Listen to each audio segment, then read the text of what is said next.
Hello बच्चों, कैसे हैं आप लोग। आशा करता हूँ आप सब लोग बढ़िया होंगे। और कल के लेक्चर में हमने ये चैप्टर स्टार्ट कर दिया था। आप लोग आप अच्छा मैं ऐसा आशा करता हूँ कि आप लोग कल के लेक्चर में देख लिए होंगे। वैसे कल का लेक्चर नहीं भी देखे होंगे कोई बात नहीं, आज की लेक्चर में आज अंत तक बने रहिए, ठीक है। तो ये है लेक्चर नंबर 2, किसका, मोल कॉन्सेप्ट, ठीक है। 11 केमिस्ट्री के चैप्टर 1 मोल कॉन्सेप्ट का लेक्चर नंबर 2 है। कितना नंबर, लेक्चर नंबर 2, ठीक है। तो कल का वीडियो अगर देख सकते हो तो बहुत अच्छी बात है, अगर नहीं देख सकते तो इस वीडियो में अंत तक बने रहिए और अंत तक बने रहिए। और मेरे को ये यकीन है कि अगर आप ये अंत तक बने रहेंगे तो इस वीडियो में मोल कॉन्सेप्ट के बारे में आप लोग बहुत कुछ जान पाओगे, ठीक है। मोल कॉन्सेप्ट के बारे में बहुत कुछ जान पाओगे। तो आज हम पढ़ने क्या वाले हैं, आज हम पढ़ने वाले हैं सीधा मोल कॉन्सेप्ट। लगभग स्टार्ट होने वाला है, मतलब स्टार्ट तो हो जाएगा लेकिन शुरू में नहीं होगा। तो सबसे पहले अपन पढ़ने वाले हैं अपन क्या पढ़ने वाले हैं, परमाणु भार के बारे में, या इसी को बोल देते हैं एएमयू, ठीक है। उसके साथ एएमयू पढ़ेंगे। दूसरा अपन क्या पढ़ेंगे, दूसरा इसके साथ पढ़ेंगे अपन एवोगैड्रो नंबर, और इसके साथ अपन पढ़ेंगे मोल क्या, ठीक है। तीसरा अपन पढ़ेंगे वो है मोल इक्वेशन। क्या पढ़ेंगे, मोल इक्वेशन, है ना। चौथा पढ़ना नहीं है, चौथा बनाना है। तो क्या होगा, तो वो होगा क्वेश्चन। क्या होंगे, क्वेश्चन, ठीक है। 2-4 क्वेश्चन कराऊंगा जिससे और भी ज्यादा आप लोगों का क्या हो जाएगा, कॉन्सेप्ट क्लियर हो जाएगा। और इसके साथ अपन पढ़ेंगे क्वेश्चन फॉर्मूले से बनता है ना। क्वेश्चन किससे बनता है, फॉर्मूले से बनता है। बट इसके साथ मैं फॉर्मूला भी बताने वाला हूं, है ना। फॉर्मूला भी बताऊंगा और इसी के साथ इकाई विधि भी बताऊंगा। क्या विधि, इकाई विधि भी बताऊंगा। इस इकाई विधि का मेरा मानो या ना मानो, है ना, इतना यूज है कि अगर आप आईआईटी जेई करते हो या फिर नीट का एग्जाम देते हो तो इकाई विधि केमिस्ट्री में आपको लगाना लगभग जैसे मोल हर जगह आता है ना, वैसे ही इकाई विधि भी लगभग हर जगह आती है ना। तो इकाई विधि को समझना भी उतना ही इंपॉर्टेंट है जितना मोल को समझना, ठीक है। तो चलिए दोस्तों, आज लेक्चर को स्टार्ट करते हैं। तो चलिए, अभी अपना पहला टॉपिक है क्या, परमाणु भार और एएमयू को समझना, ठीक है। परमाणु भार और एएमयू को समझना।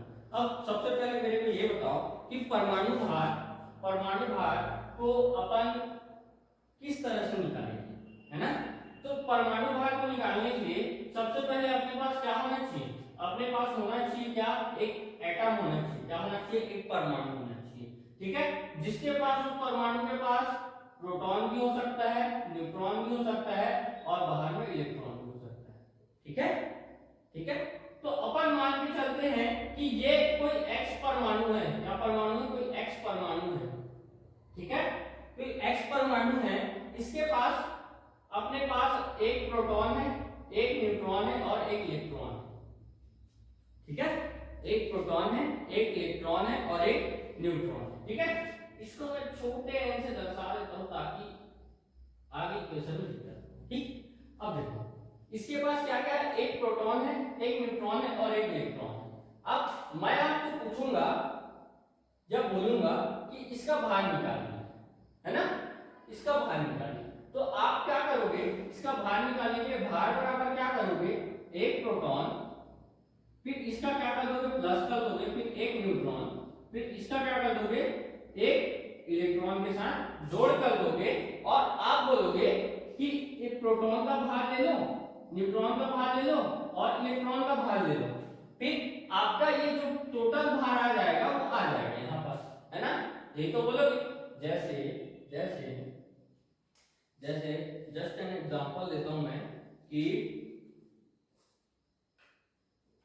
मैंने पूछा ये बुक है, ठीक है, ये बुक है, इसके अंदर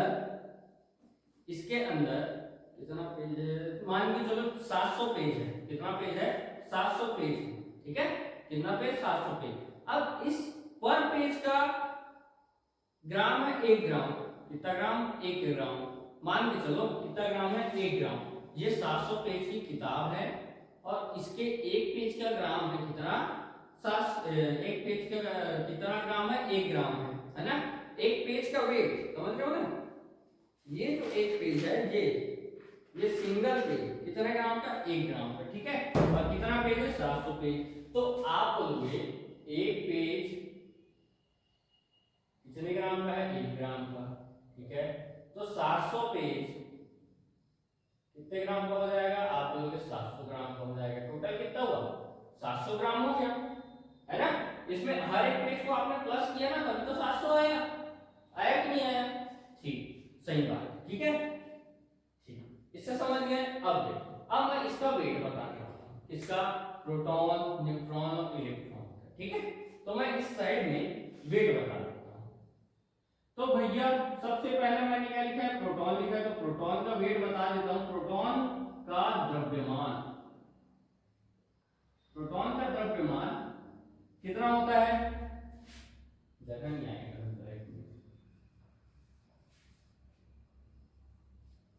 प्रोटॉन का द्रव्यमान तो कितना होता है बोलोगे? तो बोलोगे कितना? 1.67 इंटू 10 की पावर -24 ग्राम। कितना? 1.67 इंटू 10 की पावर -24 ग्राम, ठीक है, ग्राम में ना। ये पहला हो गया। दूसरा क्या है? न्यूट्रॉन है, तो न्यूट्रॉन का द्रव्यमान, न्यूट्रॉन का द्रव्यमान भी कितना होता है? इसके लगभग बराबर होता है। इसके लगभग बराबर होता है प्रोटॉन के भार के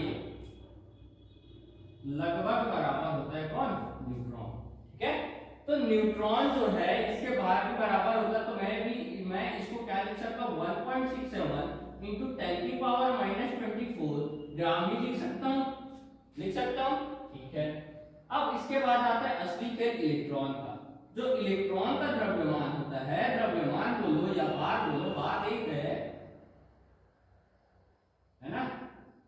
द्रव्यमान जो होता है वो कितना होता है? इसका जो द्रव्यमान होता है 9.11 इंटू 10 की पावर -28 ग्राम। कितना होता है? -28 ग्राम होता है, ठीक है। तो आप बोलोगे कि ये दोनों का जो भार है और इसका भार है फर्क नहीं है ना। तो हाँ भाई, आपका सही अंदाजा जो है बहुत सही, ठीक है।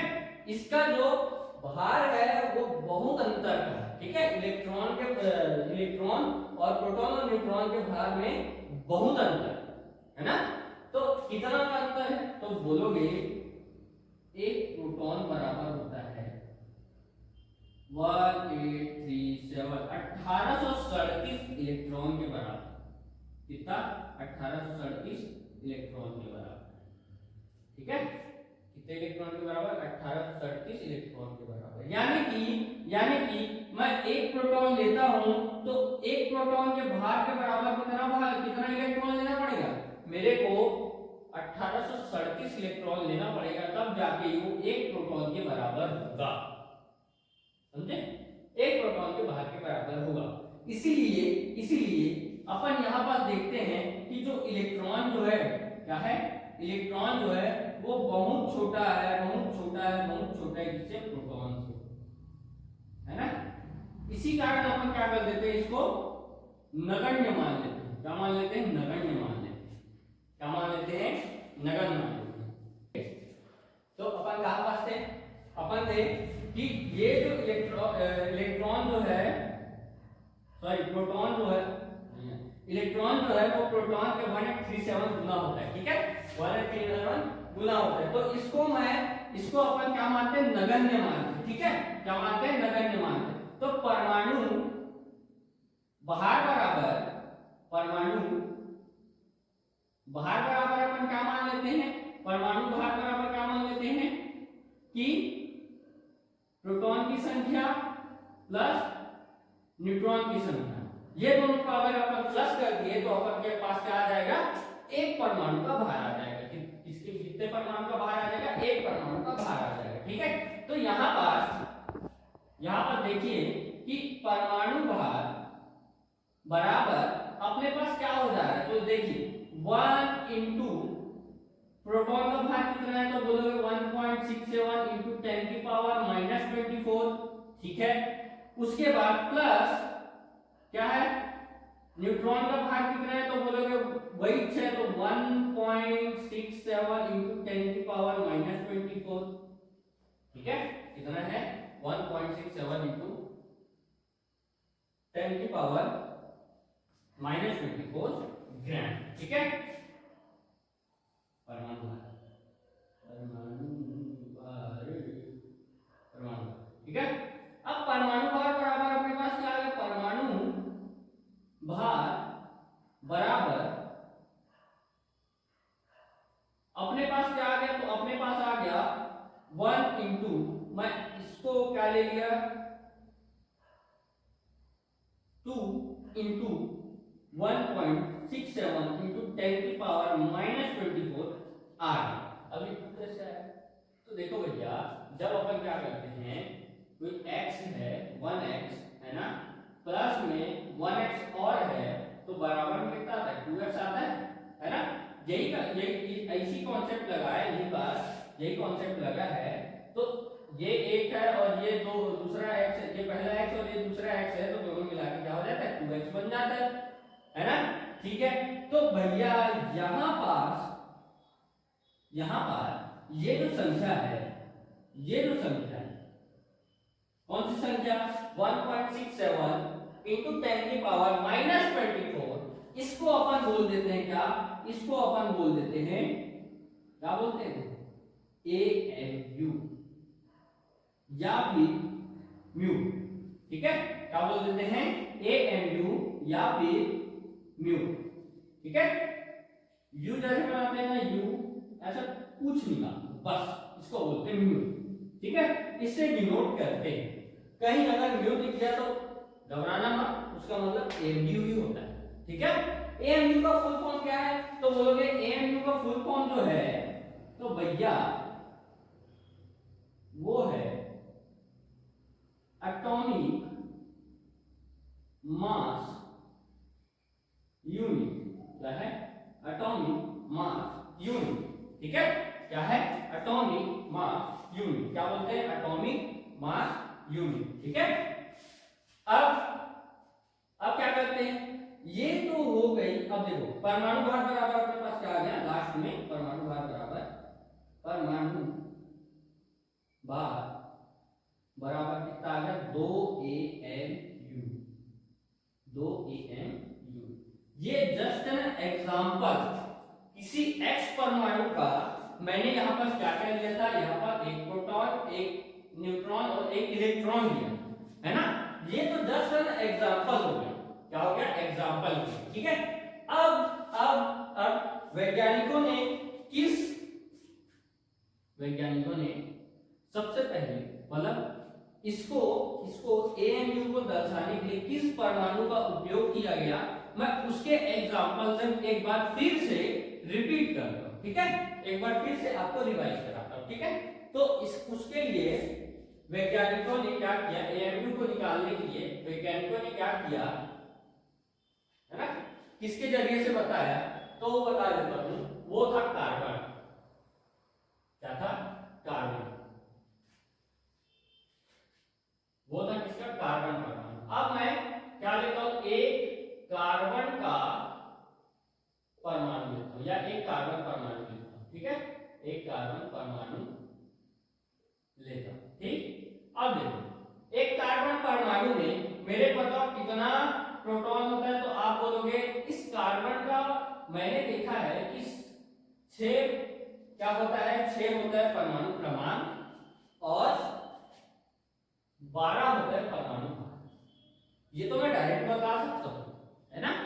लेकिन लेकिन लेकिन यहाँ पास ये कॉन्सेप्ट बताना मेरे को जरूरी नहीं, ठीक है। तो इस भाग को एक बार के लिए आप भूल जाओ, ठीक है, एक बार के लिए क्या कर जाओ, भूल जाओ, ठीक है। अब यहाँ पर देखो, यहाँ पर 6 का मतलब क्या है, 6 का मतलब है उसका परमाणु क्रमांक, और वही बताता है, क्या बताता है कि उसमें कितने प्रोटॉन है, कितने न्यूट्रॉन है और कितने इलेक्ट्रॉन है ना। ठीक, तो ये 6 जो बताता है वो 6 प्रोटॉन को दर्शाता है और बाहर में घूमते हुए 6 इलेक्ट्रॉनों को दर्शाता है। मैं डायरेक्ट लिख दूं यहाँ पर 6 इलेक्ट्रॉन, ऐसा लिख दूं, चलेगा, ठीक। और न्यूट्रॉन जो है वो अपने अपने तरीके से निकालना पड़ता है, वो भी कितना होता है, 6 ही होता है, ठीक है, कितना होता है, 6 ही होता है, ठीक है। अब देखो यहां पास अपने को परमाणु बाहर निकालना है, तो अपन का सीधा सीधा यहां पास लिखते हैं कार्बन, एक कार्बन का परमाणु भार, ठीक है, एक कार्बन का परमाणु भार, ठीक है। तो सबसे पहले यहां पास कॉन्सेप्ट समझ में आ गया था ना कि इलेक्ट्रॉन को नगण्य कैसे किए, ठीक है, आपको समझ में आ गया था, आशा करता हूं वही होगा, ठीक। उसके बाद मैं क्या बोलता हूं कि यहाँ पास क्या बच गया, प्रोटॉन बच गया और न्यूट्रॉन बच गया, ठीक है। अब वहां पर ये भी बोला कि प्रोटॉन की संख्या प्लस न्यूट्रॉन की संख्या क्या दर्शाएगी, अपने को परमाणु भार दर्शाएगी, क्या दर्शाएगी, परमाणु भार दर्शाएगी। तो यहाँ पर देखिए कि प्रोटॉन की संख्या कितनी है, 6, और न्यूट्रॉन की संख्या कितनी है, 6। तो यहाँ पर मैं लिख देता हूँ प्रोटॉन की संख्या 6 और न्यूट्रॉन की संख्या भी कितनी, 6। अब यहाँ से मैं क्या कर सकता हूँ, यहाँ से मैं प्रोटॉन का भार और न्यूट्रॉन का भार क्या कर देता हूँ, रख देता हूँ, ठीक है। तो 6 इंटू 1.67 इंटू 10 की पावर -24, ठीक है, प्लस न्यूट्रॉन का भी लिखता हूँ तो 6 इंटू 1.67 इंटू 10 की पावर -24, 6 से 6 क्या हो जाएगा, प्लस हो जाएगा, और कितना बना देगा, 12 इंटू 1.67 इंटू 10 की पावर -24, ठीक है। अब मैं इसी को क्या बोला हूँ, यहाँ पास इसी संख्या को मैंने बोला हूँ, क्या बोला हूँ, इसी संख्या को मैंने नहीं भैया, वैज्ञानिकों ने ये बोला है कि इसी संख्या को क्या मानो, AMU मानो, क्या मानो, AMU, यानी कि मैं यहाँ पर लिख सकता हूँ यहाँ पर मैं लिख सकता हूँ एक कार्बन परमाणु का भार कितना है, तो बोलोगे 12 AMU, कितना है, 12 AMU। और एग्जांपल देखते हैं, कोई दिक्कत वाली बात नहीं, और एग्जांपल देखते हैं, बहुत सारे एग्जांपल देखेंगे, ठीक है। ये तो हो गए कौन सा, जो वैज्ञानिकों ने निकाला था, ठीक है, इससे निकाला था, वैज्ञानिकों ने निकाला था, ठीक है। और उन्होंने एक परिभाषा दी थी, क्या परिभाषा दी थी, कि जो परमाणु भार जो होता है ना, जो नहीं सॉरी परमाणु भार नहीं, जो AMU होता है, AMU, इसका जो परिभाषा जो है वो किस प्रकार से दिया जाता है, वो दिया जाता है 1/12 एक कार्बन के परमाणु भार, है ना। AMU बराबर क्या होता है परिभाषा, 1/12 इंटू, ऐसा बोल सकते हैं, वो छोड़ो, ऐसा बोलो कि एक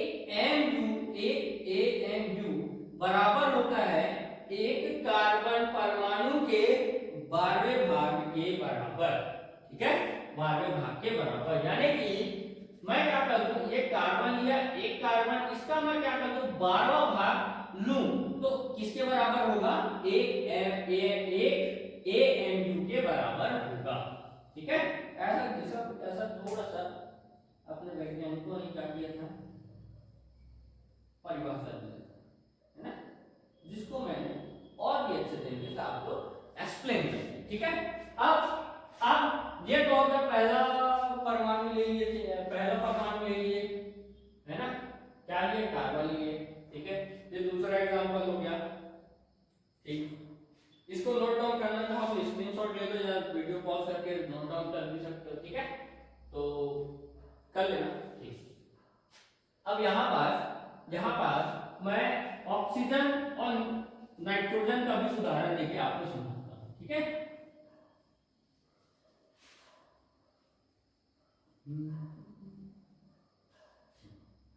अब मैं दूसरा एग्जांपल लेता हूँ। दूसरा कौन सा लिए भैया? दूसरा लिए अपना ऑक्सीजन, ठीक है। एक ऑक्सीजन परमाणु का भार बताइए, ठीक है। एक ऑक्सीजन परमाणु का भार बताइए।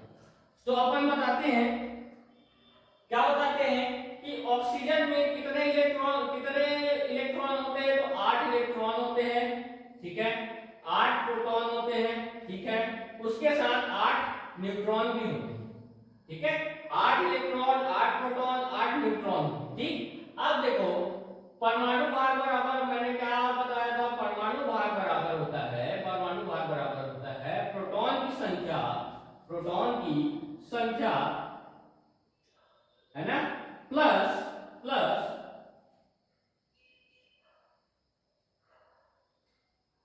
प्रोटॉन की संख्या और उसका द्रव्यमान, ऐसा क्वेश्चन में लिख दो, द्रव्यमान, ठीक है। प्लस क्या कर सकते हैं? न्यूट्रॉन की संख्या और उसका क्या? द्रव्यमान, ठीक है, यही होगा, ठीक। अब देखो किसका निकालना? ऑक्सीजन। एक ऑक्सीजन परमाणु का भार, एक ऑक्सीजन परमाणु का भार कितना होगा? बोलोगे कितना प्रोटॉन है? तो 8 प्रोटॉन है, ठीक है। प्लस कितना न्यूट्रॉन है? तो 8 न्यूट्रॉन है, ठीक है। तो यहां से मैं इसको 16 कर देता हूं डायरेक्ट, और यहां पर लिख देता हूं 1.67 × 10⁻⁻24 ग्राम, ठीक है।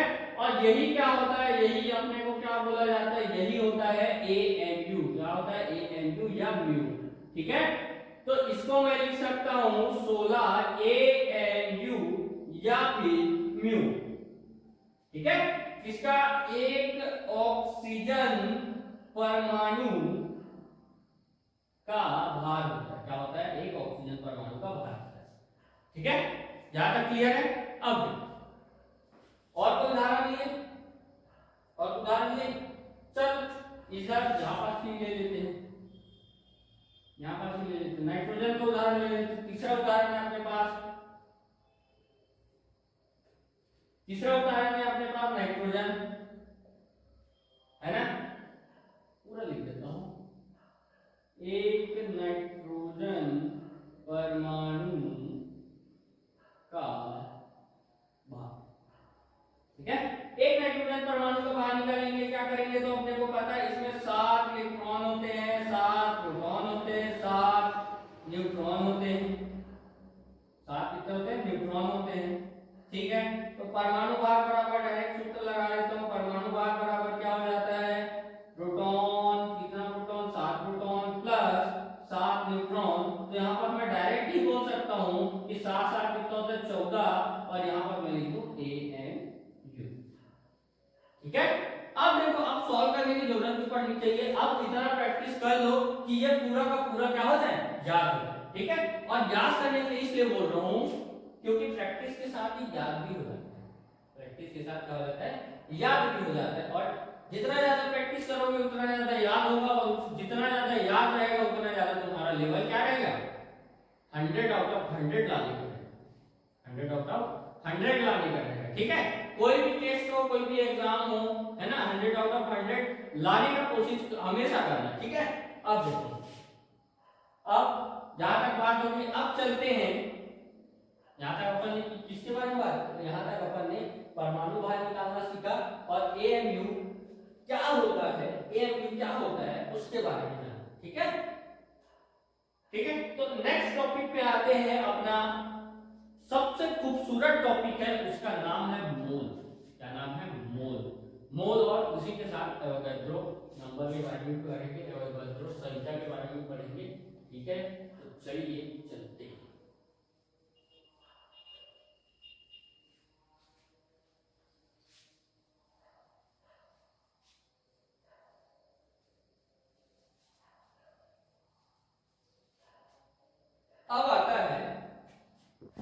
अब आता है दूसरा टॉपिक। अपना दूसरा टॉपिक क्या, मोल। मोल या और इसके साथ क्या, Na, एवोगैड्रो नंबर, क्या बोलते हैं,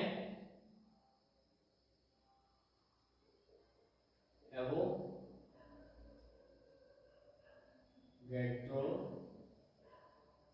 संख्या, ठीक है, एवोगैड्रो संख्या, ठीक है।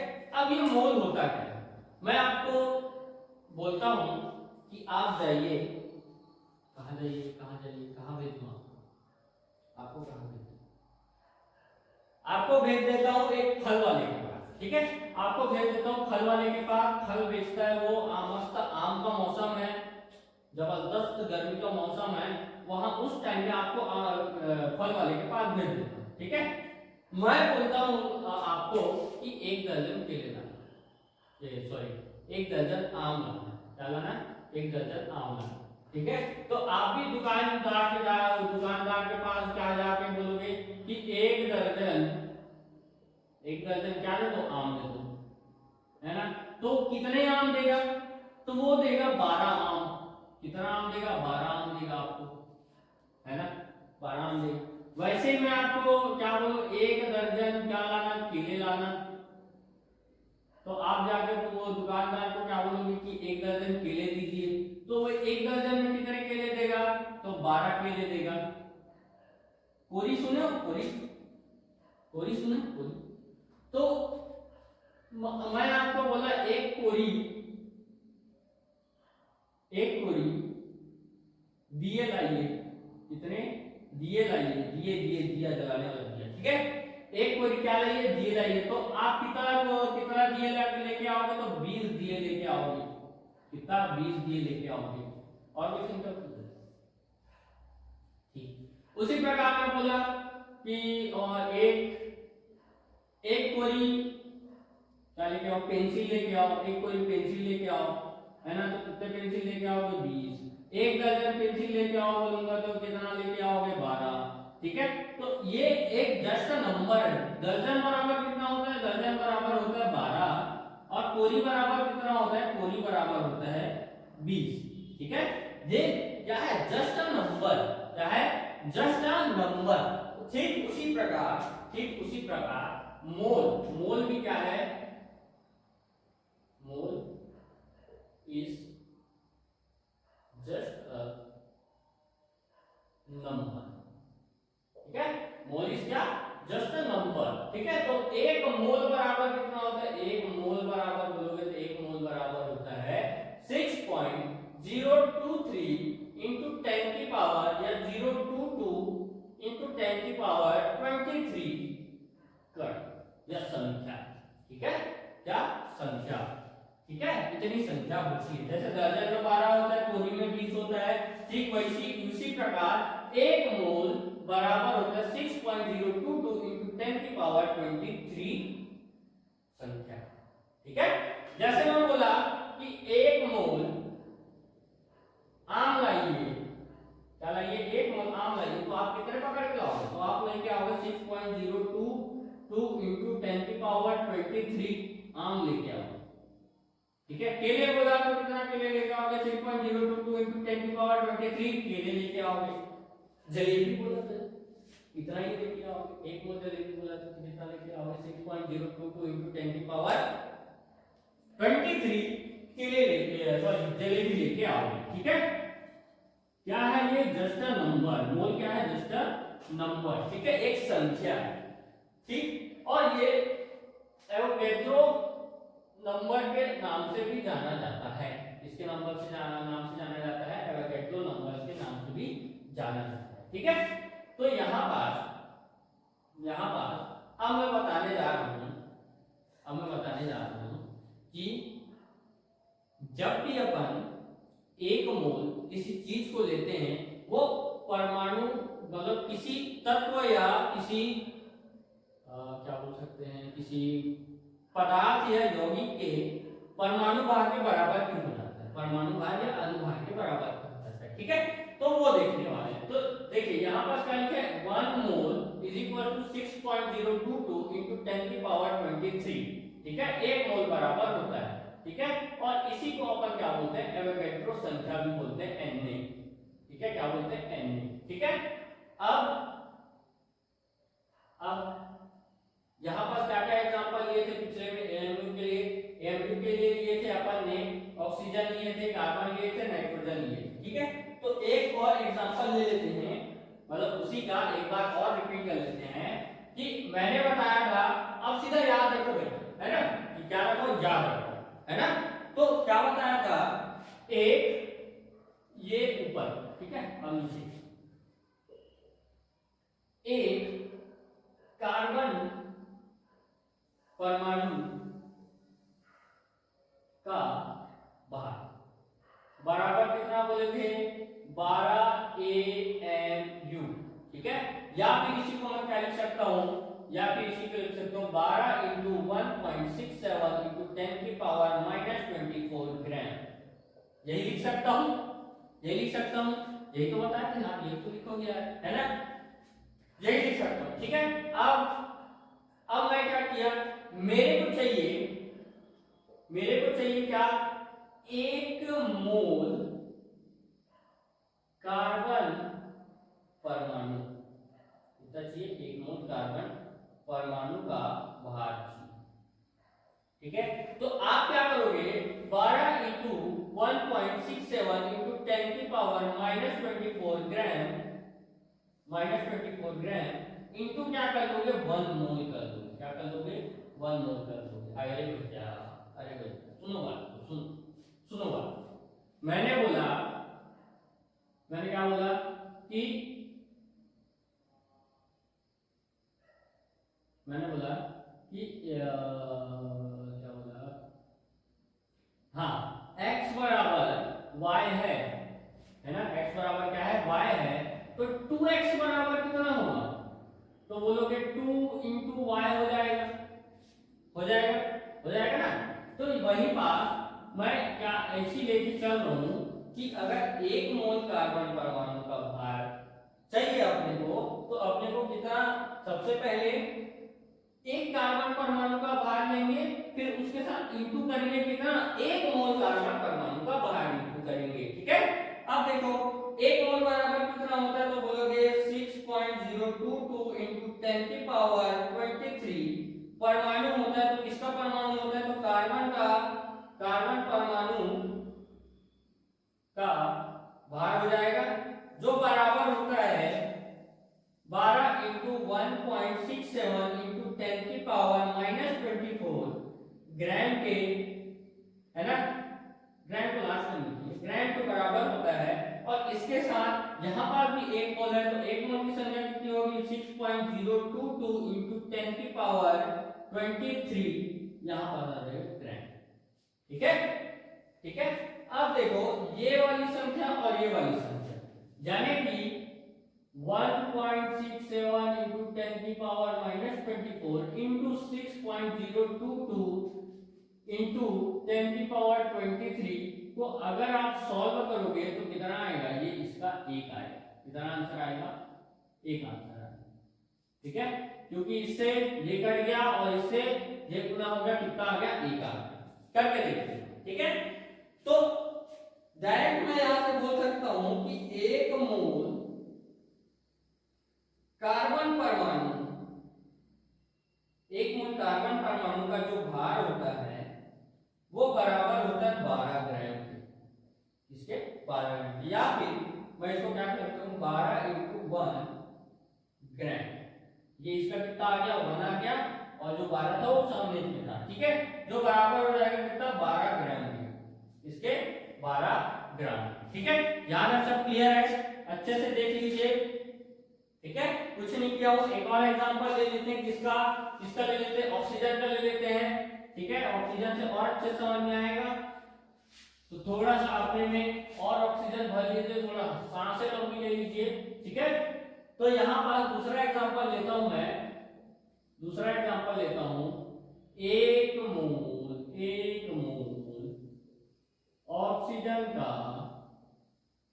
ऑक्सीजन का परमाणु बाहर बताइए, है ना। तो 1 मोल परमाणु भार, 1 मोल सॉरी 1 मोल ऑक्सीजन का परमाणु भार कितना होगा। तो यहाँ पर सॉल्यूशन करते हैं, कितना हो जाएगा भैया सॉल्यूशन, यानी यही सब करेंगे तो कितना हो जाएगा। तो यहाँ पास हो जाएगा, अपने पता है कि एक ऑक्सीजन परमाणु, एक ऑक्सीजन परमाणु का भार कितना होता है। एक ऑक्सीजन परमाणु का भार होता है, अपने को पता है 16 AMU। कितना होता है, 16 AMU होता है, ठीक है। तो 1 मोल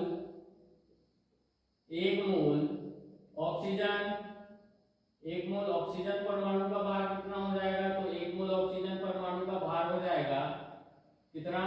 इसको मैं AMU को कितना लिख सकता हूँ, तो 16 इंटू 1.67 इंटू 10 की पावर -24। और जैसे यहाँ पर 1 मोल की जगह ये लिखा था, तो डायरेक्ट मैं यही लिख देता हूँ इंटू 6.022 इंटू 10 की पावर 23, लास्ट में आ जाएगा ग्राम, ठीक है। तो इन दोनों का तो जो गुना होता है वो तो 1 होता है, ठीक है। तो लास्ट में कितना आ गया 16 ग्राम, कितना आ गया 16 ग्राम। तो अपन डायरेक्ट बोल सकते हैं कि 1 मोल ऑक्सीजन परमाणु का भार, ऑक्सीजन परमाणु का भार कितना होता है 16 ग्राम होता है। कितना होता है 16 ग्राम होता है, ठीक है, ठीक है, ठीक है जी। और चलिए ज्यादा हो गया, और एग्जांपल ले लेते हैं, उसके बाद इकाई विधि बताते हैं और मोलिफिकेशन बताते हैं और थोड़ा सा कुछ क्वेश्चन कर लेते हैं, उसके बाद ये आज का लेक्चर खत्म करते हैं, ठीक है। तो लास्ट एग्जांपल देख लीजिए, लास्ट एग्जांपल होता है नाइट्रोजन, मतलब मैं नाइट्रोजन का लेता हूं, ठीक है। ठीक है, इसको ले नाइट्रोजन हो गया, थोड़ा बड़ी संख्या लेते हैं, क्या लेंगे कैल्शियम ले लेते हैं, क्या लेते हैं कैल्शियम, ठीक है, लेते हैं कैल्शियम ले लेते हैं, ठीक है। कल मैंने बोला था कि आपको पीरियोडिक टेबल का लगभग 20 तक याद कर लीजिए। अगर कल आए होंगे तो मेरे को 100% श्योर हो कि 20 तक तो याद हो ही गया होगा, है ना। ज्यादा लोगों को याद होगा, ठीक है। तो यहां पर देख लीजिए कि कैल्शियम, यहां पर लिखता हूं 1 मोल कैल्शियम, सीए से दर्शाते हैं क्या, कैल्शियम को, ठीक है। कैल्शियम का भार कितना होगा, का भार बताइए, ठीक है, बताइए, ठीक। तो यहां पर मैं आपको बता देता हूं जस्ट एन इंफॉर्मेशन कि सीए जो होता है वो 20 परमाणु क्रमांक है और 40 इसका क्या होता है परमाणु भार, क्या होता है परमाणु भार। अगर 1 मोल बोला है ना, अगर आपको 1 मोल बोला है तो डायरेक्ट क्या कर दो, डायरेक्ट क्या कर दो। अब ये वाला कॉन्सेप्ट तो अपने को पूरा अच्छे से क्लियर है कि इन दोनों का गुना हो जाता है तो 1 हो जाता है और सब में ही गुना होगा, इसमें भी करके देखें, सब में ही गुना होगा। इसको मैं बना के भी बताता हूँ और डायरेक्ट भी बताता हूँ, ठीक है। तो यहाँ पास आप देखोगे तो कितना है 20 प्रोटॉन है प्लस 20 न्यूट्रॉन है प्लस 20 कितना होता है इलेक्ट्रॉन होता है, ये मेरे को पता है, सब 20 होता है, ठीक है। और ये समय के साथ आपको पता चल जाएगी, क्या हो जाएगी, चल जाएगी, ठीक है, सब याद हो जाएगा, टेंशन ना लेना, ठीक है। अब देखो एक कार्बन परमाणु का भार कितना, सॉरी एक कैल्शियम परमाणु का भार कितना होगा, एक कैल्शियम परमाणु का भार, एक कैल्शियम परमाणु का भार कितना हो जाएगा। तो आप बोलोगे एक कैल्शियम परमाणु का भार हो जाएगा, ये प्रोटॉन 20 है न्यूट्रॉन 20 है, तो डायरेक्ट लिख दो 40 AMU, ये लिख दूं 40 AMU लिख दूं डायरेक्ट, है ना, ठीक है। या फिर यहां से आपको पीरियोडिक टेबल याद होगा तो यहां से डायरेक्ट आप लिख सकते हो कि 40 AMU होता है, ठीक है। उसके बाद मैं क्या किया, मैंने बोला 1 मोल सीए का भार बताइए, सीए का 1 मोल सीए परमाणु का भार, ये परमाणु का भार। तो 1 मोल कैल्शियम परमाणु का भार कितना होगा? तो आप बोलोगे 40 इंटू 1.67 इंटू 10 की पावर -24 -24 इंटू 1 मोल की जगह मैं क्या लिख सकता हूँ? 1 मोल की जगह ये लिख सकता हूँ, ये वाले नंबर। तो 1 मोल की जगह मैं क्या लिख दिया? 6.022 इंटू 10 की पावर 23 लिख दिया। लास्ट में क्या आ जाएगा? ग्राम आ जाएगा। तो इन दोनों का गुना करोगे कितना आएगा? 1 आएगा। तो लास्ट में कितना आ गया? 40 ग्राम आ गया। कितना आ गया? 40 ग्राम आ गया। ठीक है। अब ये सब नहीं करना है, अब ये सब नहीं करना, ये आप लोग समझ गए मैं कितना समझा रहा हूं। अगर आपने पूरा फोकस दिया होगा तो मेरा 100% भरोसा है कि ये आपको समझ में आ गया होगा। क्या हो गया होगा? समझ में आ गया होगा। अब देखिए सीधा डायरेक्ट क्या करना है? अपने को परमाणु याद रखना है। क्या याद रखना है? परमाणु याद रखना है। परमाणु का क्रमांक कितना होता है? 20 कैल्शियम का। उसके बाद कितना होता है? परमाणु भार जो होता है वो 40। ठीक है। अगर एक मोल अपने को क्या बोला? 1 मोल कैल्शियम बोला। क्या बोला? कैल्शियम बोला। तो डायरेक्ट याद रखेंगे 1 मोल कैल्शियम में कितने ग्राम होते हैं? 40 ग्राम होते हैं। कितने ग्राम? 40 ग्राम। यहाँ पर 1 मोल कैल्शियम का भार, 1 मोल कैल्शियम भार यानी कि कितना ग्राम? 40 ग्राम। ठीक है। अगर अपने को बोल दिया एक कैल्शियम परमाणु का भार बताइए, कैल्शियम परमाणु का भार बताइए, 1 मोल कैल्शियम परमाणु का भार बताइए, तो कितना बोलेंगे? 40 AMU। 40 AMU। देखो दोनों में फर्क है। ये क्या है? 1 मोल कैल्शियम परमाणु का भार कितना होगा? 40 ग्राम होगा। और एक कैल्शियम परमाणु का भार कितना होगा? तो कितना होगा? 40 AMU होगा। इसको अपन क्या रखेंगे? डायरेक्ट याद रखेंगे। ठीक है। क्या रखेंगे? डायरेक्ट याद रखेंगे। आप सभी लोग याद रखेंगे। ठीक है। ठीक। तो अब आते हैं मोल इक्वेशन की तरफ। और मोल इक्वेशन से मेरे को 100% भरोसा है कि अगर आप इसको अच्छे से देख लेते हो फोकस के साथ, तो मोल इक्वेशन में ये जो सब कॉन्सेप्ट है, जो मोल इक्वेशन में आपका पूरा क्या हो जाएगा? क्लियर हो जाएगा। ठीक है। तो अब आ जाते हैं मोल इक्वेशन की तरफ। ये जो होता है एवोगैड्रो संख्या, इसको एक बार आप आराम से लाइन से लिख लीजिए। 6.022 into 10 की पावर 23 ये होता है एवोगैड्रो संख्या या एवोगैड्रो नंबर। ठीक है। स्क्रीनशॉट लेना चाहो तो स्क्रीनशॉट ले लीजिए, उतारना चाहो तो वीडियो पॉज करके वीडियो उतार सकते हो। ठीक है।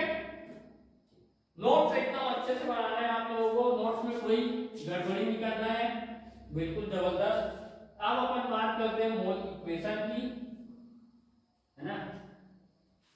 ये तो कॉन्सेप्ट भी हो गया और क्वेश्चन भी हो गया। ठीक है। तो मोल इक्वेशन में कोई गड़बड़ नहीं आनी चाहिए, ऐसा मेरे को लगता है। ठीक है। नहीं तो कुछ कमी होगी तो मोल इक्वेशन पूरा क्लियर हो जाएगा। चलिए, तो मोल इक्वेशन क्या है? थर्ड नंबर क्या है? मोल इक्वेशन स्पेलिंग गलती हो तो उसके लिए बात करना। मोल इक्वेशन, ठीक है। तो मोल इक्वेशन क्या है? अपन इसमें क्या करते हैं? अपन इसमें एक परमाणु लेते हैं, उसका 1 मोल के कण लेते हैं, कण यानी 1 मोल के परमाणु लेते हैं, परमाणु की संख्या, और 1 मोल में उसका भार कितना वो है। ठीक है। तो सबसे पहले क्या रहेगा? इस साइड तत्व रहेगा। ठीक। बीच में क्या रहेगा? 1 मोल परमाणु, 1 मोल क्या? परमाणु ये रहेगा। ठीक है। और इधर क्या रहेगा? 1 मोल परमाणु का भार। क्या रहेगा? आयतन परमाणु का भार। इसमें तत्व या यौगिक भी ले सकते हैं, दोनों लेंगे ताकि आपको अच्छे से और अच्छे से समझ में आए। तो सबसे पहले ले लेते हैं कार्बन। तो कार्बन को अपने को पता है, कार्बन को कई बार निकाल लिए। तो कार्बन में अगर 1 मोल परमाणु लेंगे तो कितने परमाणु आएंगे? तो आएंगे 6.022 into 10 की पावर 23 परमाणु आएंगे। किसके परमाणु? तो कार्बन के परमाणु, कार्बन के परमाणु, ठीक है। और 6.022 into 10 की पावर 23 कार्बन के परमाणु होंगे तो कितना ग्राम होगा? तो बोलोगे 12 ग्राम होगा। ठीक भैया, इतना तो समझ में आ गया। इसको मैं ऐसा लाइन खींचता हूं, ठीक है। दूसरा क्या लिया? दूसरा लिए थे अपन ऑक्सीजन लिए थे। तो ऑक्सीजन के 1 मोल में कितने परमाणु होंगे? तो बोलोगे 6.022 into 10 की पावर 23 कितने होंगे? ऑक्सीजन के परमाणु होंगे। क्या होंगे? ऑक्सीजन के परमाणु होंगे, ठीक है। अब ऑक्सीजन के इतने परमाणु में यानी कि 1 मोल परमाणु में कितने ग्राम होंगे ऑक्सीजन का? तो कितना बोलोगे? कितना बोलोगे? कितना बोलोगे? तो होगा 16 ग्राम। क्या होगा? 16 ग्राम। तीसरा क्या लिए थे? नाइट्रोजन लिए थे। नहीं, नाइट्रोजन नहीं लिए थे। क्या लिए? चलो नाइट्रोजन ले लेते हैं। तीसरा नाइट्रोजन लिए थे, हाँ कैल्शियम लिए थे ना, कैल्शियम भी ले लेते हैं। नाइट्रोजन लिए थे तो नाइट्रोजन में भी कितना आएगा? 6.022 into 10 की पावर 23 क्या होंगे? नाइट्रोजन के परमाणु होंगे, नाइट्रोजन के परमाणु होंगे। अब मैं क्या बोला था? अब मैं लास्ट में क्या बोला था कि जो इसका परमाणु भार जो पीरियोडिक टेबल में दिया रहता है वही 1 मोल क्या हो जाता है? 1 मोल ग्राम में उसका भार हो जाता है। क्या हो जाता है? ग्राम में उसका भार हो जाता है। अगर 1 मोल कोई भी तत्व बोला है तो क्या हो जाएगा? डायरेक्ट उसके परमाणु भार जो भी किसमें दिया है? पीरियोडिक टेबल में दिया है, उसका ग्राम में भार हो जाएगा, ठीक है। अब देखो कैल्शियम, कैल्शियम को भी लेंगे तो इतने ही परमाणु होंगे 1 मोल में, ठीक है। 1 मोल में इतने ही परमाणु होंगे तो कैल्शियम के परमाणु, ठीक। अब कैल्शियम के 1 मोल के इतने मतलब 6.022 into 10 की पावर 23 परमाणु के कितने भार होंगे? तो बोलोगे कितना? 40 ग्राम होंगे, ठीक है। कितना बोलोगे? 40 ग्राम होंगे। अब आते हैं थोड़ा सा लॉजिक की तरफ। अब आते हैं 5वां नंबर।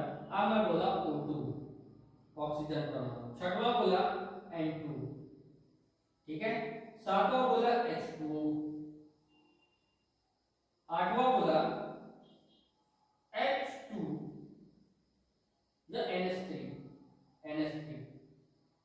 उसके बाद 9वां बोला H2SO4।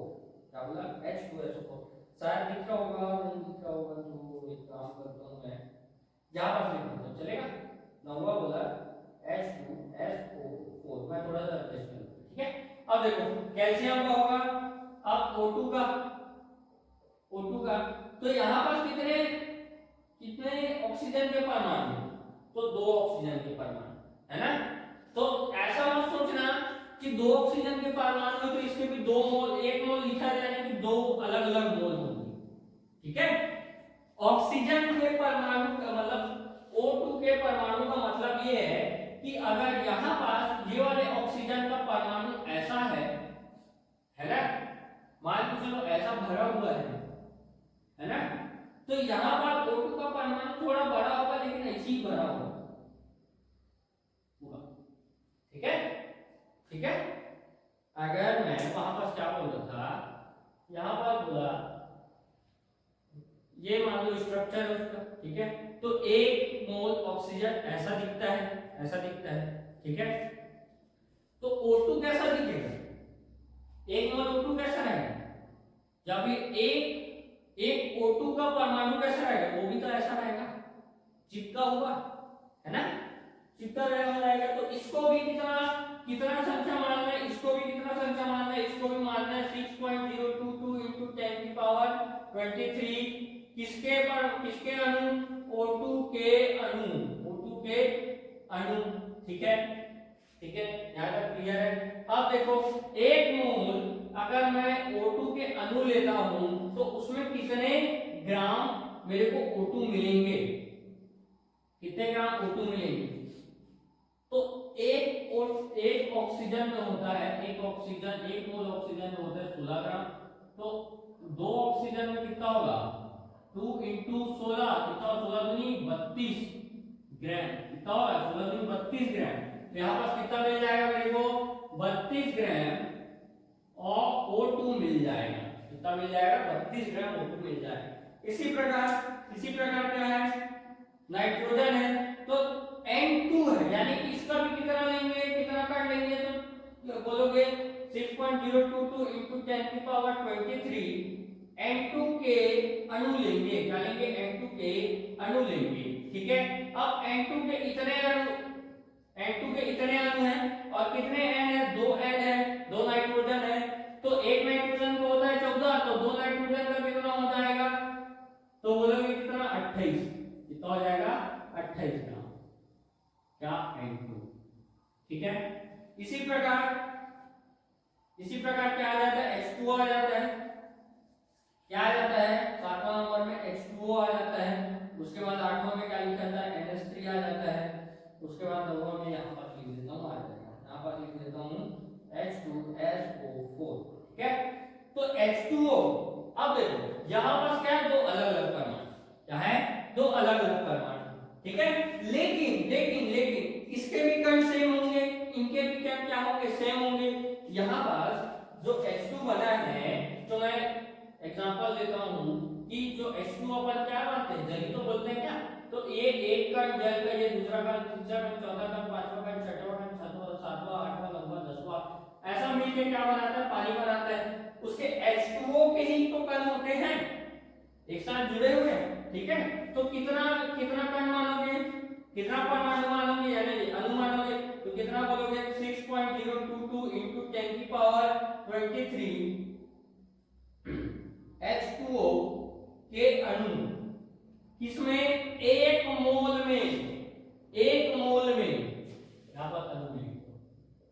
ठीक है, अगर कोई बोले 1 मोल H2O, क्या बोले? 1 मोल H2O है ना, तो उसमें कितने अणु होंगे H2O के? तो बोलोगे 6.022 into 10 की पावर 23 H2O के अणु होंगे। ठीक है, और इसका भार क्या होगा? 1 मोल H2O का भार क्या होगा? तो एक क्या बोलते हैं, एक अणु में, समझना, H2O के 1 मोल H2O के भार कितना होगा, है ना?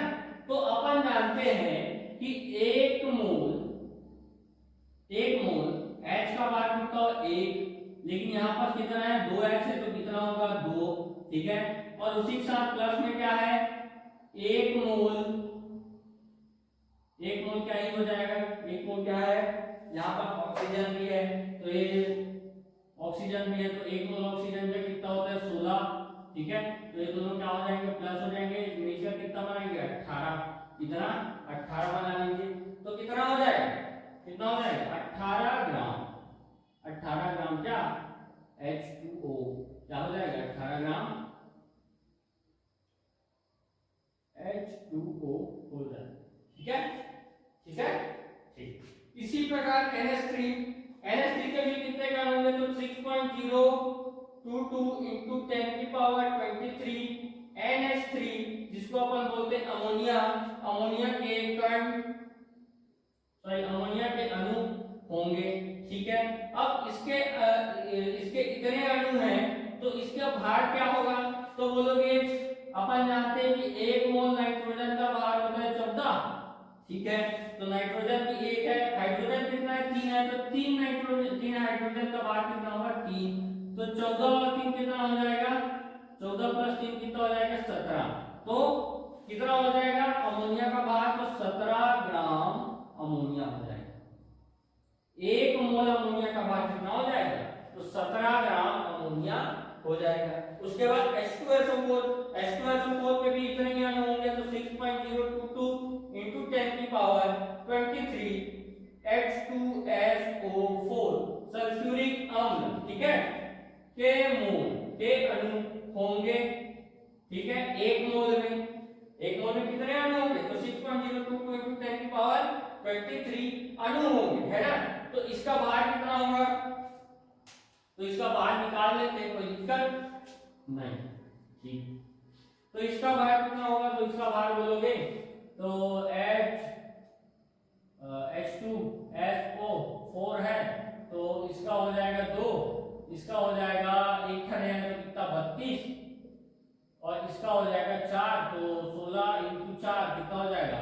64, 64 इसको प्लस करोगे कितना आएगा 96, कितना आएगा 96। तो H2SO4 का भार कितना है 96 gram of H2O sorry H2SO4 आया। ठीक है, ठीक है, आशा करता हूं यहां तक बहुत अच्छे से समझ में आया होगा, है ना। इसके बाद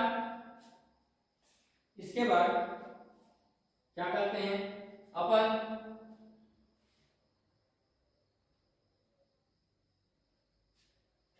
हो गया है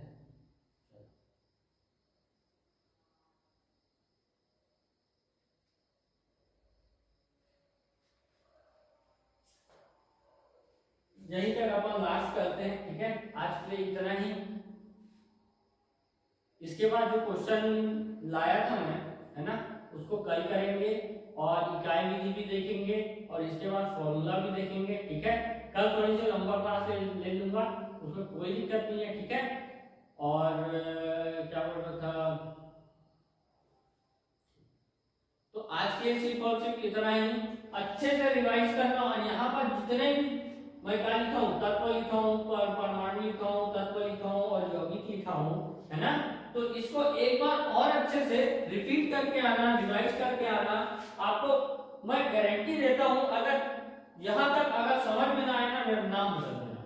ठीक है, अगर आपने पूरी वीडियो देखी होगी तो, अगर आपने पूरी वीडियो अच्छे से देखी है, फोकस के साथ देखी है, तो आप यहाँ तक कुछ भी चीज नहीं भूलोगे, है ना। क्या करोगे, आज तक आज के बाद यहाँ से कुछ भी चीज नहीं भूलोगे, है ना। तो आशा आप लोग अच्छे से पढ़िए लिखिए, बहुत तरक्की कीजिए। आज का लेक्चर यहीं पर खत्म करते हैं। जय हिंद, जय भारत।